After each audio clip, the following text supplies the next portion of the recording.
With this new ruling on iOS in the United States, I think it won't be that difficult to get above 50% for any game. Like, I think any game, if they have the proper promotion, messaging, store, and value in place, can shift those players from mobile to web. They'll have that in their store. They'll talk about that value with their players, and they'll get them directly in there and have them logged in a pretty frictionless experience. And so why wouldn't we be able to shift the revenue profile and the profit profile that significantly? It's 4 a.m. and we're rolling the dice. Matei drops knowledge made of gold and ice. Felix with ads making those coins rise. Jack up designs, worlds chasing the sky. We're the 2.5 gamers, the midnight crew. Talking UA adverts and game design too. Matei feeling Shaka, bringing the insight. We're rocking those vibes till the early daylight. Matei UA, master eyes on the prize. Tracking data through the cyberspace skies. Felix stacks dollars like a wizard in disguise. Jacob's crafted realms lift us to the highs. 2.5 gamers talking smack. Slow hockey stick, got your back. Ads are beautiful, they light the way. Click it fast, don't delay.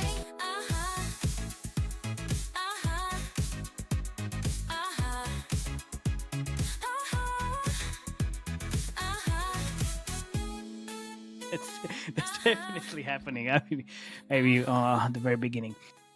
Hello, everybody. This is an emergency episode.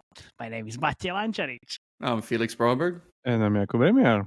And we are your hosts. Okay. We haven't timed it yet. Yeah, I know. Well. And we have our very special guest, Chip from FastSpring. Welcome, Chip, to the podcast. Thanks, Matej. Happy to be here. Great. So can you give us a little bit of intro about you, company, and then, I mean, that's going to be very interesting into the topic that we're talking about today, because it's all over the news, but nobody's talking about it, really. Yeah, absolutely. So I'm Chip Thurston. I'm the head of gaming here at FastSpring. So FastSpring is a merchant of record. We power web stores for gaming developers and really beyond gaming as well. We have 20 years of experience here, over 3,000 customers globally, and work with some of the biggest names in gaming. And so my role here is to help our customers market and monetize direct to consumer, and really to stay on top of all the evolving landscape of direct to consumer. Also, briefly, before FastSpring, I was at Scopely. I actually just left Scopely back in October, where I was in some product and marketing leadership roles there, also largely involved in direct to consumer. So I've lived in this world for the last few years.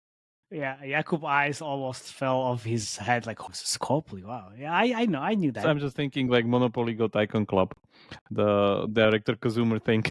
Yeah.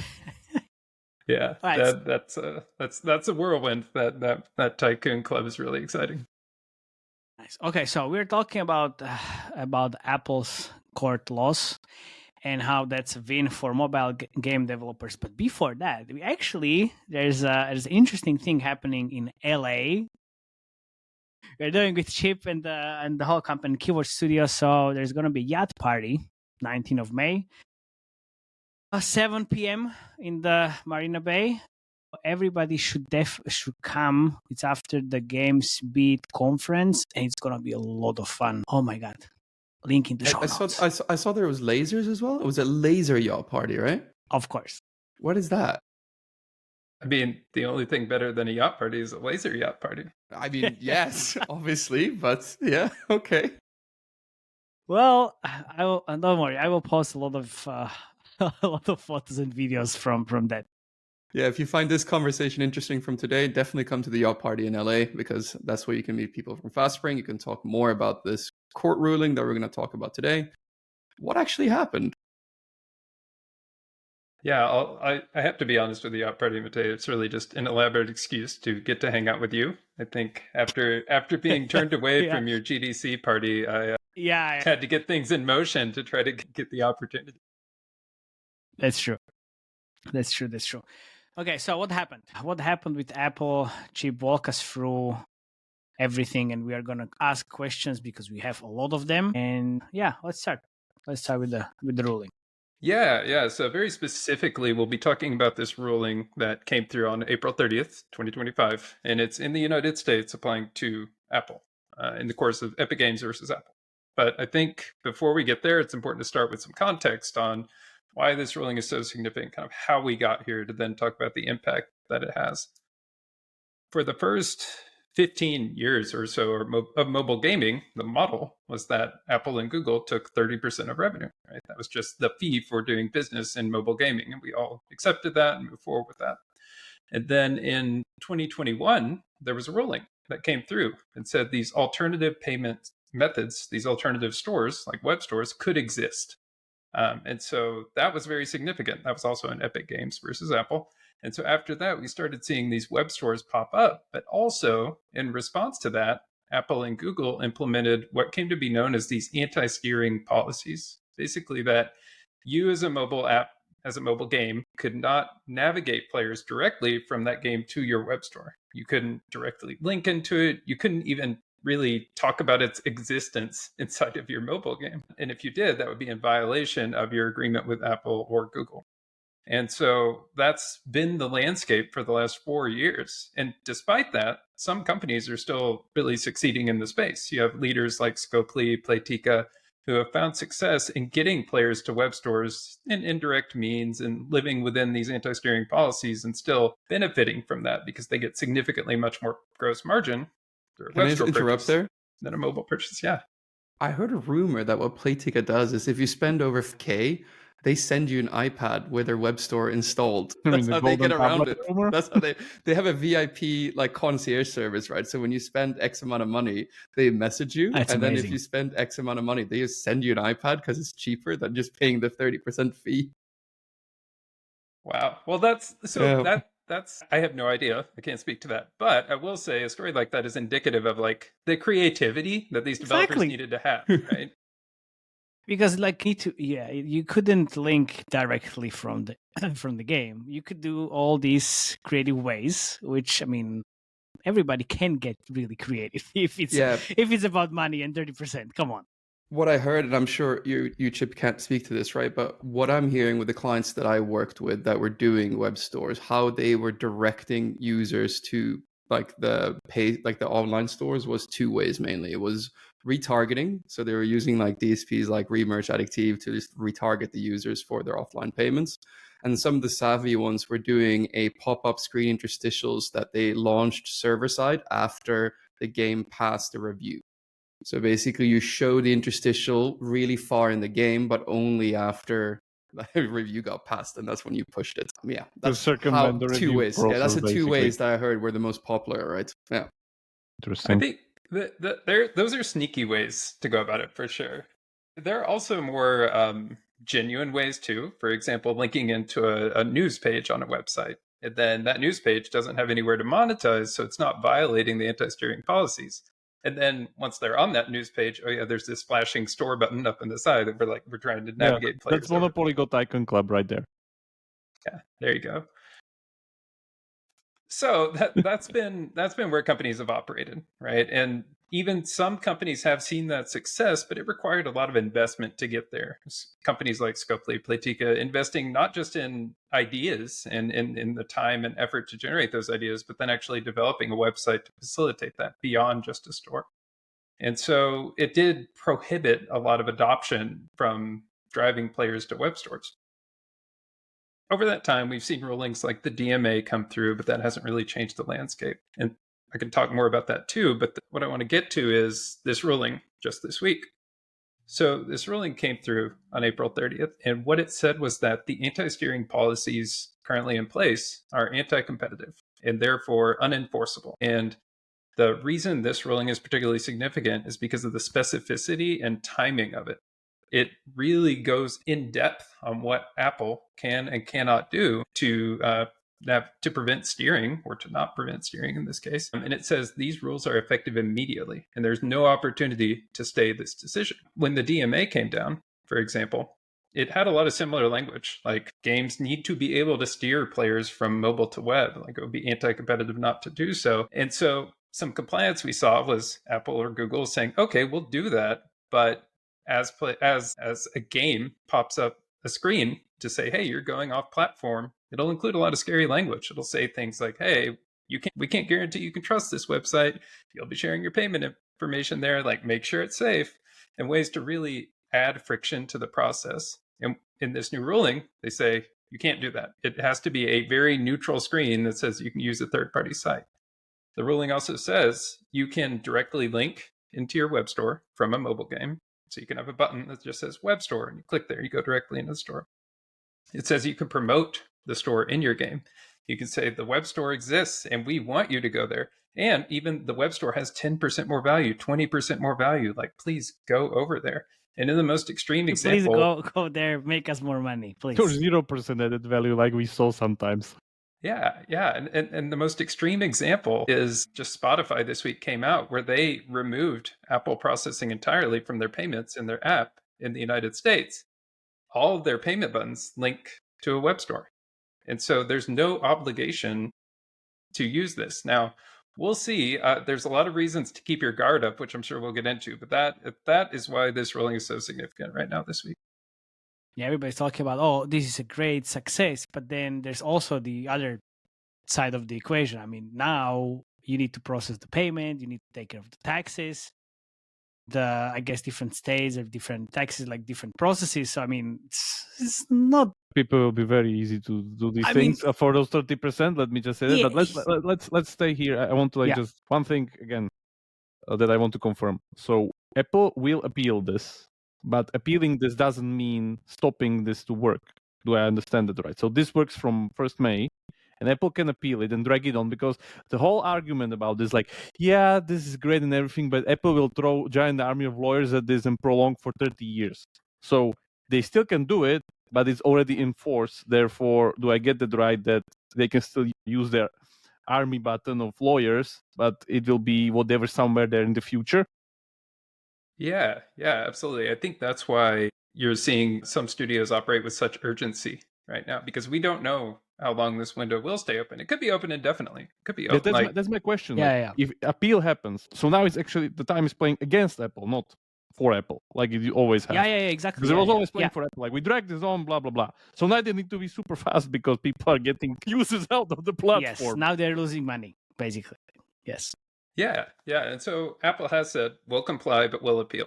Yes. And so I think it would be naive to say, these are the rules. This is like the landscape moving forward, right? Like, we don't know that for sure. We know it's the landscape today, though. We know that Spotify submitted an app where they shifted all their payments off platform. It got approved by Apple, and it's live today. And again, this only applies to the United States. So please bear that in mind. Yeah, for sure. And do I get that right that now it goes where? Like Supreme Court, or like the last instance of judiciary, or where this is heading currently for the appeal?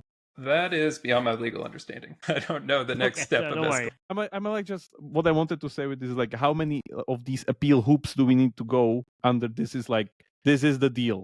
This is end of sentence. No more appeals. Yeah, I mean, I think it's important for sure to understand that, but I think the more important piece is to keep an eye on the overall regulations and Apple's overall reaction, because I think the reaction will extend far beyond this appeal. In that the appeal is one way they will approach this, because the appeal will specifically be about these anti-steering policies and how players navigate between mobile and web. And Apple will absolutely continue to fight this. No, of course. 30% is a very valuable revenue stream for them. Lawyers need to be paid. Yes, obviously. 12% of Apple's revenues is from the App Store, right? So remember that. It's huge. And so beyond the appeal, if I try to advocate for Apple here, which I want to be clear, I'm with FastSpring. Like, I have a bias against them here. Okay. Don't worry. But if I think about Apple, they could do things to add value to payments that are to games that process payments through their ecosystem, right? Like, they control the ecosystem. Well, I will stop you there. They hate games, period. Well, they do, but they like the revenue from games, right? That's true, yeah. So fair enough. They could find ways to incentivize that for game developers. That's not in violation of this ruling today. They could, one thing we saw in the EU in response to the DMA, they implemented these per install fees. It seemed like a bit of an experiment, right? As a way to try to monetize installs in a different way. And so we could see them go more down that road.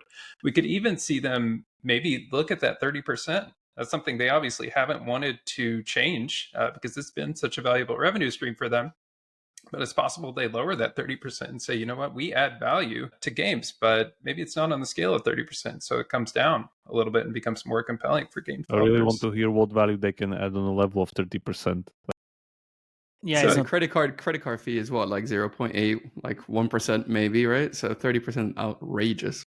Especially with the zero organic discovery that the stores now employ. You open the store, and then you have Supercell, Polaris, Dream Games, Monopoly Go, whatever, like all these big games as featured on the top of the store. Everybody else is basically dead. That's it. Like there's your 30%. Makes sense. They make most money out of these games. Sure. Fair enough. That's true. That's true. I think there are some things we take for granted as game developers. I feel weird defending Apple this much. Don't worry, it's fine.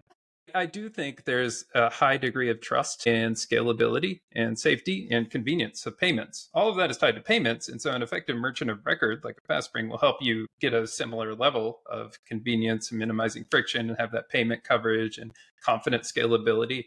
But that's something that needs to be considered as you shift your payments off platform. You're changing your merchant of record. Apple and Google have been the ones handling all this for you. And so you need to make sure that you have a confident merchant of record in place so that you're equipped to be able to shift this to reap more of those profits.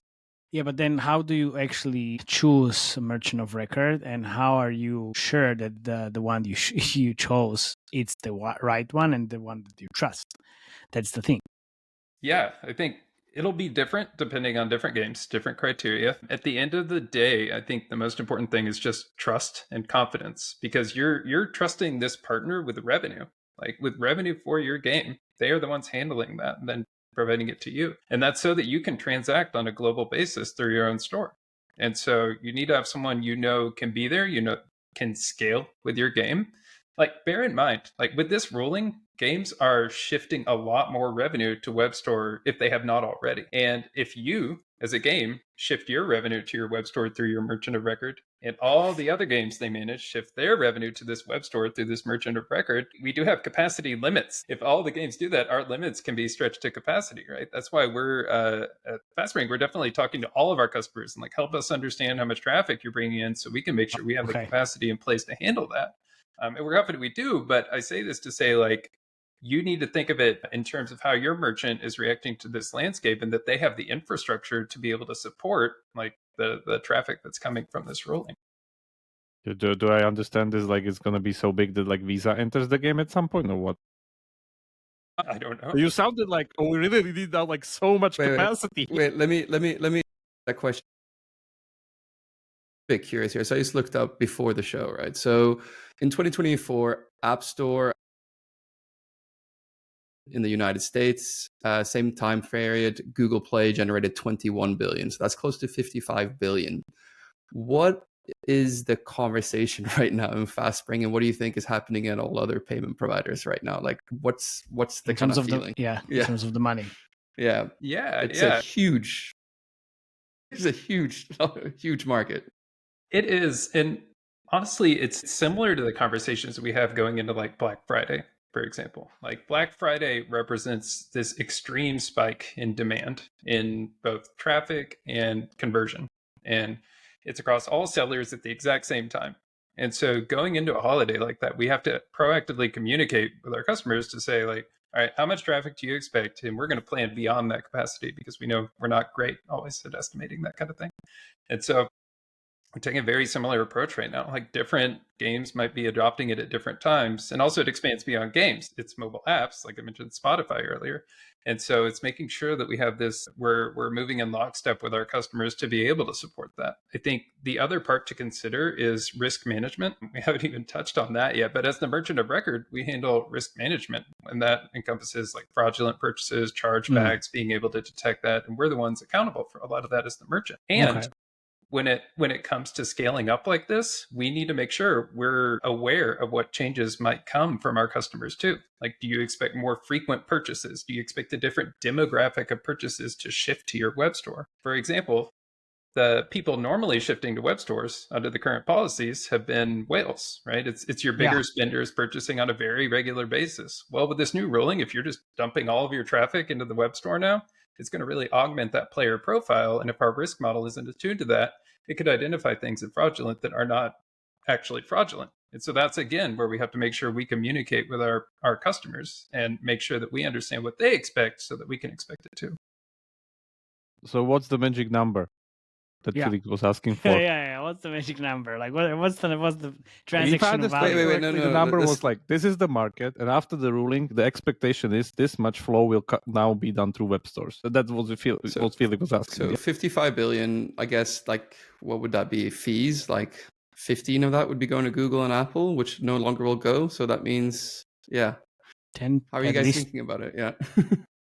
I think about it on a game by game basis. I don't think of the bigger like percentage of revenue for Apple. I think about it within FastSpring's impact with Apple, right? Within the games that we manage.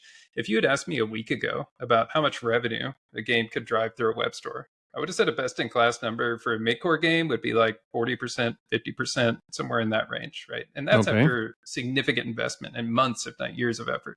In a casual game, it's maybe 20, 25%. Again, different demographic, different purchase behavior, and after significant investment. With this new ruling on iOS in the United States, I think it won't be that difficult to get above 50% for any game. Like, I think any game, if they have the proper promotion, messaging, store, and value in place, can shift those players from mobile to web. They'll have that in their store. They'll talk about that value with their players, and they'll get them directly in there and have them logged in a pretty frictionless experience. And so why wouldn't we be able to shift the revenue profile and the profit profile that significantly? Another question in that case. So what's the percentage of increase between last 7 days of how much money you actually process now versus what you did like a week ago? I will take longer than that to build out, right? Like, let's hear. Yeah. It has, I mean, the honest answer is it hasn't shifted much yet because it's been 4 days since this ruling. Sure. And so I think customers are getting their ducks in a row, right? And saying, let's get our interpretation of this. And let's see how quickly we can act on that, because there is that urgency, but that urgency won't come at the expense of due diligence. Like, let's not put ourselves in a precarious position just to reap a few more extra days of profit.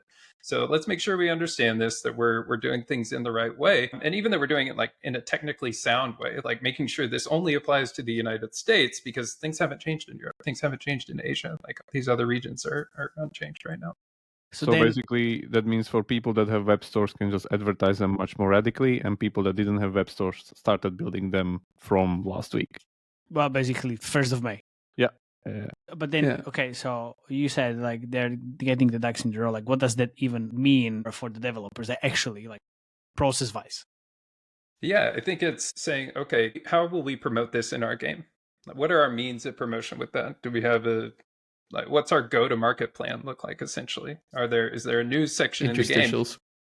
Do we actually have the infrastructure to put this in our store? Can we put a banner in our store that says, hey, web store?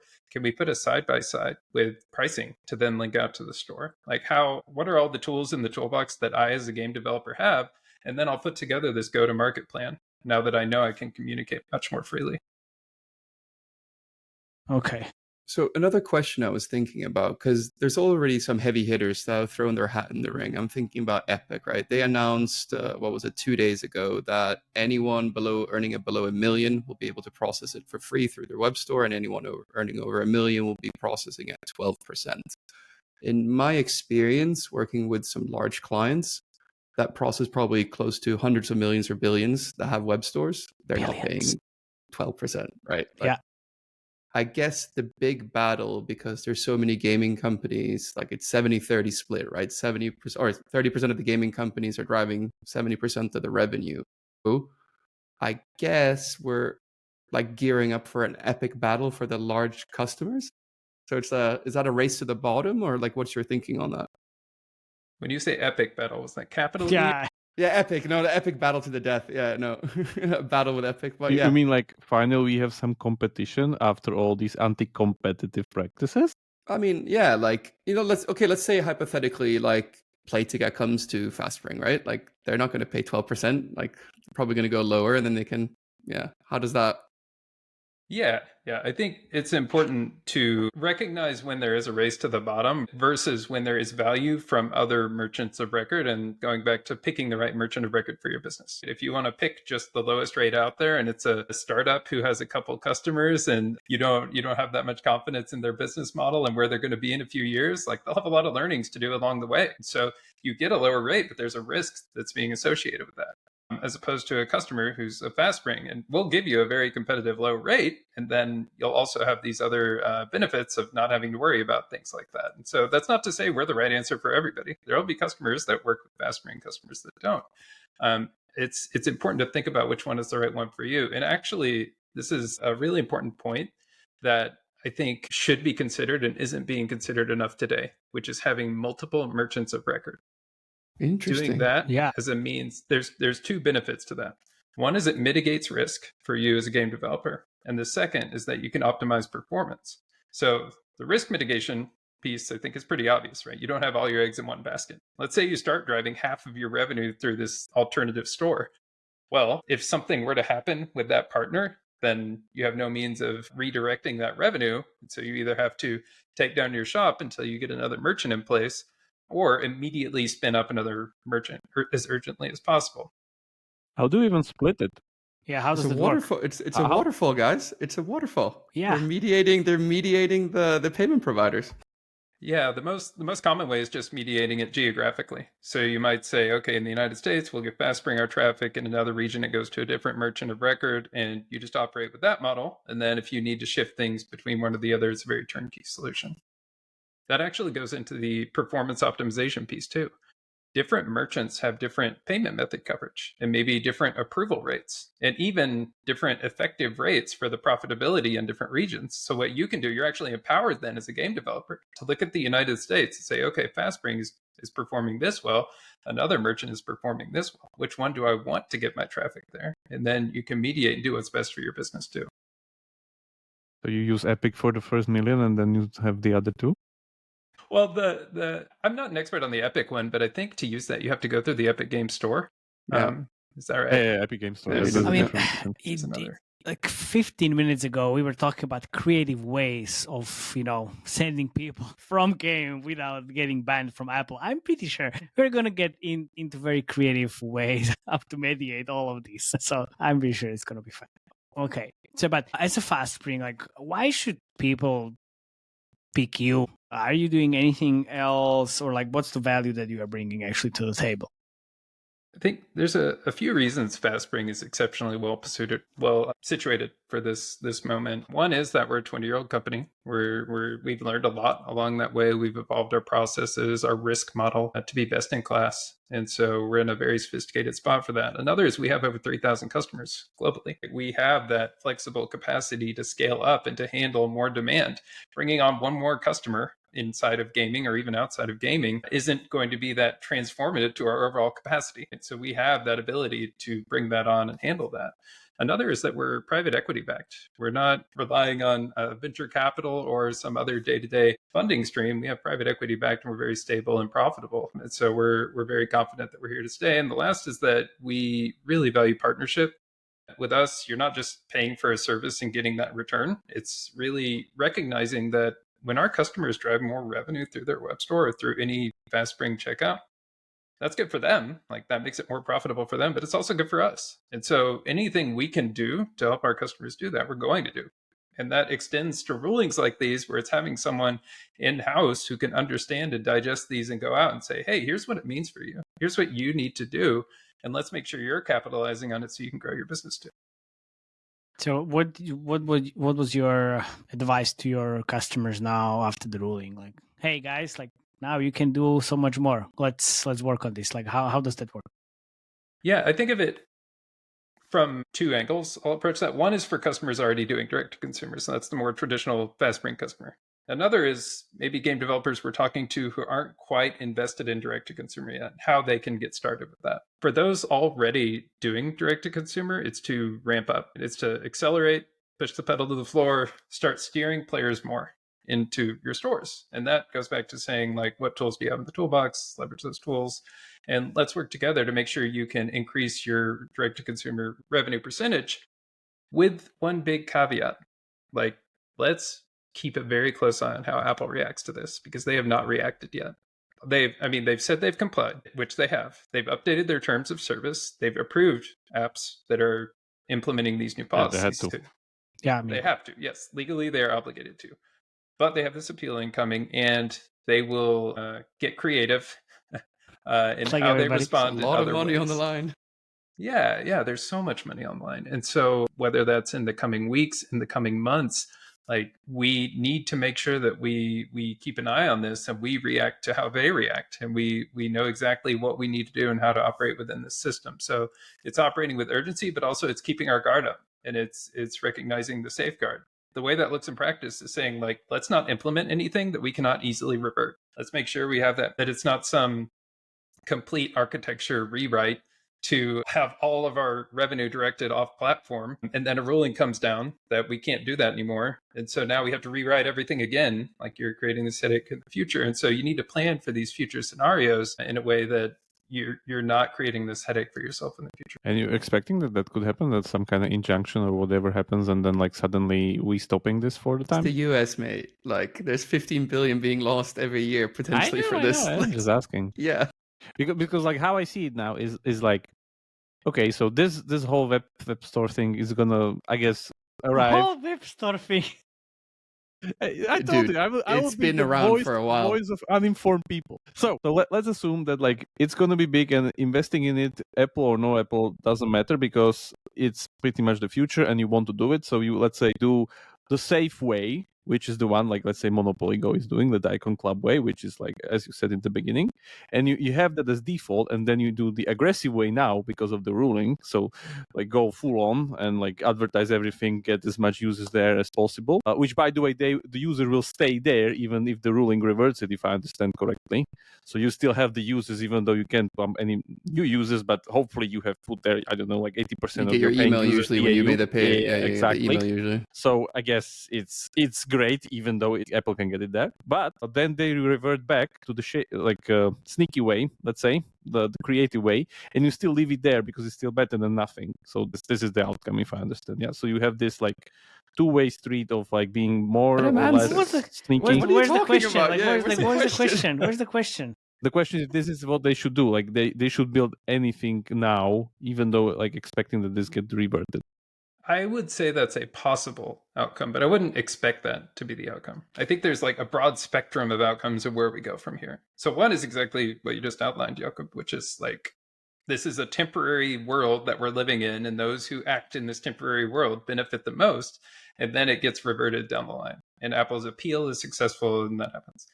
Maybe their appeal is not. Like, I don't know the likelihood of that, but maybe this does become the new normal. And maybe even this is like the mild version of the interpretation of these rules. Maybe there's a more extreme future where we just say native payments are game, where you don't need to process any payments through Apple and their ecosystem. And instead of a mobile store, you have a store that just pops up and you're still in your game, but it's partied by an outside merchant, or powered by an outside merchant of record, right? And so you just get a pop-up, you do your purchase, you're still in your game, you're just reaping more profit, right?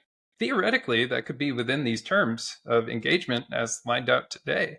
And so those are the kind of things I'm looking out for, is like, what are the best practices that come about? How does Apple respond to each of these things?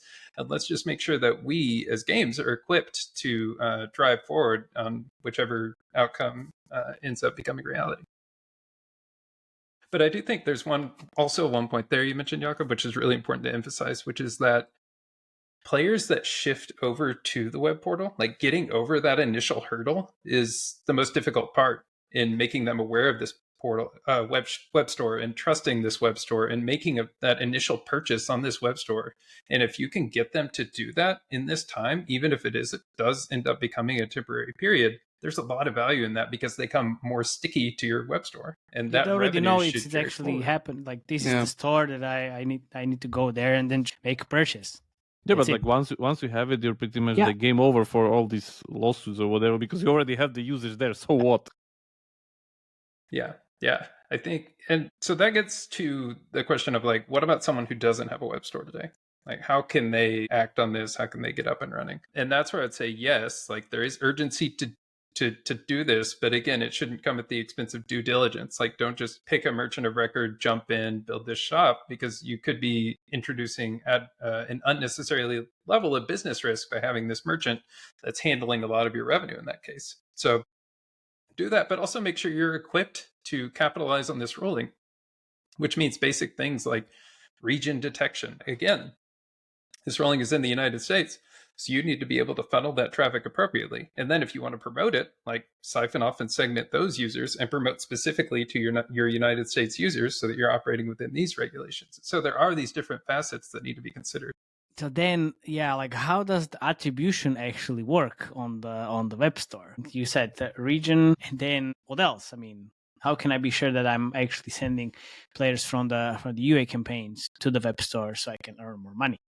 The UA piece is an interesting one, and that part I think we'll need to see how it shakes out with more of this traffic and these rulings, because up until now, paid UA to go to the store has been considered, but I haven't actually heard of it used that much in practice because of the cost relative to like the minor incremental benefit, right? Like you might be squeezing a few more percentage points of revenue going to your web store through UA, but obviously UA is expensive. It's retargeting more, right? This is more how you get users. Yeah. They're retargeting to tell your existing players like, hey, there's a web store, go there, and you could steer them directly there. But that's an expensive way to do that, and something I haven't seen much of yet. But maybe with this ruling, we do see more of that. Yeah. So then the question, like, who is actually going to benefit? Is it game developers finally, or AppLovin, merchants of record, or AppLovin? Or AppLovin. Because it's like honestly, this is more LTV or more revenue, which then unlocks more UA budgets, which again, they like breaks my heart because it's gonna be more work for me on the UA side. Oh, I'm sorry, Mathieu. I'm sorry, Mathieu. Sorry for you. Okay. Let me know if you're okay later, man. Yeah, that's what this ruling is really about. It's how it affects Mate. It's the beneficiary. So let's, at the highest level, take this ruling as making mobile games more profitable. That's what this does. It shifts the profit portfolio of games and increases the gross margin percentage. And so when that happens, there's a number of beneficiaries to that. Like, yes, the merchants of record powering that traffic will benefit. Yes, the game companies themselves are benefiting by having more profit to do with as they want. And so that has a number of downstream effects, like UA, as you mentioned. UA budgets should increase, theoretically, as games become more profitable. But I think beyond that, innovation should increase, because if this does carry forward and this becomes the new state of play, then we'll see the threshold for what a successful game is get lowered a little bit, because games are just inherently more profitable than they were before. And so you'll see more innovative games. Basically. Yeah. And so you'll see the green light being given to maybe different concepts that weren't before. And I think the other beneficiary here will ultimately be the players, because they'll start to see more of these games. They'll start to see more innovation. They'll start to see more sophistication. And even the game developers themselves, I mean, I don't know exactly how much of this will trickle out and come down and result in maybe more roles or anything. But at the end of the day, when games become more profitable, it benefits the entire industry. Yeah, let's hope it's going to be actually beneficial for everybody in the gaming industry. Yeah, except Apple. Should we close out there? Chip, do you want to do any last plugs before we wrap this up? I do, and let me also say some things to look out for, I think, is a kind of a look forward with this. One is with the DMA. So the DMA had very similar language, but it ended up in this place where Apple complied, but had those different stipulations and scare screens and per install fees. And so they were fined just a couple of weeks ago, 500 million euros by the EU for not complying with the DMA. And so they have 60 days to respond to that. And so we're in this kind of back and forth with the DMA. There's a possibility it looks very similar to what this ruling had in the US. So keep an eye on that, and we'll see in Europe if the terms change there as well. In the US, let's look and see how Apple responds. Like, what are their policy changes that they implement? Because I do not think this will be the last shoe to drop on this. Globally, there's a ruling called the Smartphone Act in Japan, which has very similar phrasing to the DMA and this ruling in the US in terms of opening and allowing steering to these web stores. And that's to go into effect by the end of this year. And so we are seeing this pop up very much, but it's on a piecemeal geographic basis. And so it's important to make sure that you're aware of this so that you can shift and reap the profit whenever those happen. So a lot more to come, just the beginning here, but it is an exciting point. So it's going to happen also in Japan. That's interesting. But I guess it also just applies to Japanese gaming studios, because only Japanese gaming studios can be successful there. Yes. Yeah, absolutely. So I guess in closing, I would just say we're at a new balance of power in the mobile ecosystem. Things have really changed significantly in the last week. It's empowering game developers more than ever before. But this is also a very quickly evolving landscape, and we're going to learn a lot more in the next few months. So it's an exciting time. Awesome. And thanks, Chip, for coming. It was pretty cool. Clear, concise, perfect. Very good. Yes. Thank you so much. Yeah. Numbers as well, how much money you can actually earn on the web shops and how much money people are making on the web shops. So it's always good to hear numbers, what you should do. And thanks a lot for listeners. They're around LA, May 19. Definitely come to the party. A link in the show notes. If you want to reach out to Chip, I'm gonna include his details as well in the show notes. And then see you next time. Thank you very much. Cheers. Bye. Ciao.